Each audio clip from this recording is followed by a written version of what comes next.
Average rent price trend, up. Average days on market trend, down. Average number of active homes trend, down. That is great news.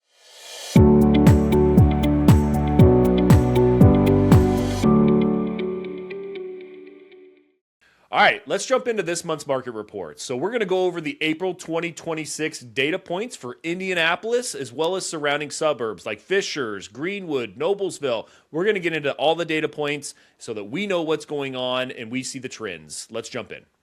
All right, let's take a look at the Indianapolis market report for April 2026. This is kind of an exciting time because we are through the winter. That's kind of the hardest time to rent your home. We typically see higher days on the market. Average rental price tends to fall in the winter. So now we're just kind of starting to get into the beginning of what we call the leasing season. So this is exciting to see what's going to happen here for April. This could set the tone for what's coming up this year. So I'm going to jump out of order here just a little bit because what my eye immediately goes to is the average days on the market. And I see that absolutely plummet. I'm looking here at this middle graph here in the bottom middle. And I see that blue line has just completely and totally plummeted. If you look at our other podcast, we were kind of concerned about this at 70 days on the market, 60 something days on the market. Not Westfield like, but kind of alarming. So I am super encouraged to see this just completely plummet down to 50 days on the market.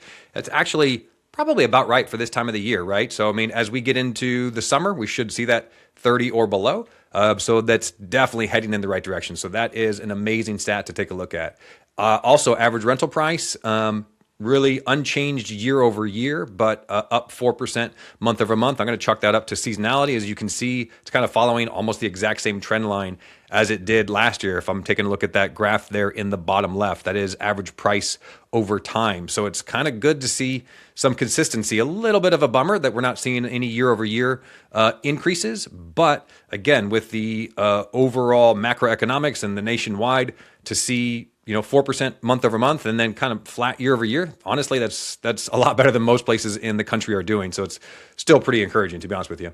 And then the other thing that's heading also in the right direction is the number of active homes actually falling as we get into the spring season. So I can't explain that. Usually we see that climb kind of like we saw last year. I'm looking at that graph there in the bottom right.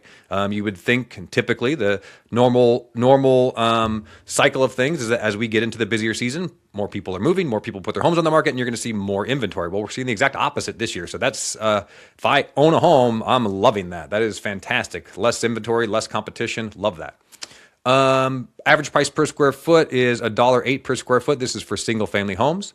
And then the middle two graphics there we have are for apartments is the middle one there. The average rent for an apartment is $1,263. Average number of active apartments on the market is 1,110. Average price per square foot for an apartment is $1.39. The next one down there is condos and townhomes. Average rental price for that, not much less than a single family home at $1,675. A little bit higher days on the market, 69. There's 154 of those available, and then the average price per square foot for a condo and townhome in Indianapolis was $1.25. I think I've pretty much gone over those three graphs there on the bottom, so I don't think I need to revisit those. Chris, any thoughts on the rental market in Indianapolis for April? No, I don't think you need to go over those three graphs at the bottom again, but all you need to evaluate this market is those three graphs. Average rent price trend, up. Average days on market trend, down. Average number of active homes trend, down. That is great news. I mean, we are getting into the peak of the season, which I think you indicated, but that's absolute gold for the Indianapolis market if you own a rental property here in Indianapolis. Super good news right now. All right, let's dive into the sales data. Let's see if that looks just as good. All right, we just covered the rental data. Let's cover the sales data for April 2026 for Indianapolis. And again, as we look at these homes, as we look at all of our sales homes, these are looked at from an investor point of view. So all of these stats that we're going to look at are from, we've capped the sales price at $500,000. Most of our investors who are intentionally investing are not going to invest in a home under $500,000. I would not recommend that. So that's the lens that we're looking at this through. So average sales price is $253, $268. I mean, just unbelievably affordable from a nationwide perspective. And that's why we're on so many lists of best places to live, best places to invest, best places to move, best places to everything, is the affordability, right? So 253, 268, that is up 4 points month over month, and down actually ever so slightly year over year. Average days on the market, 53. That's pretty respectable. Although if you looked at our economic update, the average days on the market overall for my board was like something crazy like 12 or 14. So this is a lot higher than that. So that's curious to see here, but still honestly not that bad. I would say respectable. It's actually down 24% month over month and down just kind of 2% year over year. Number of homes sold, there's plenty to choose from in that under $500,000 price point. 924 homes sold. That is up 14% roughly month over month, down just 10, 11% year over year. Average sales price for Indianapolis home that sold in April was $165 per square foot. If I'm looking at that graph there in the bottom left, that is the average sales price trend over time. The gray line is last year. The red line is this year.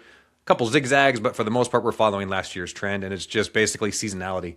And that's pretty typical for Indianapolis. You're going to see lower prices in the winter, higher prices in the summer, and that's what we're seeing here so far. So pretty encouraging to see.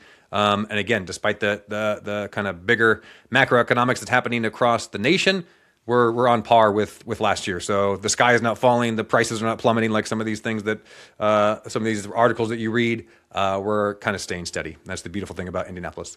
Then the bottom right graph there is number of homes sold. We break that out by price point so you can quickly see, okay, well, where are the homes available under $500,000? And you can quickly see from this chart that there's tons of homes in Indianapolis available for under 200, under 250. That's where I'm looking if I'm an investor.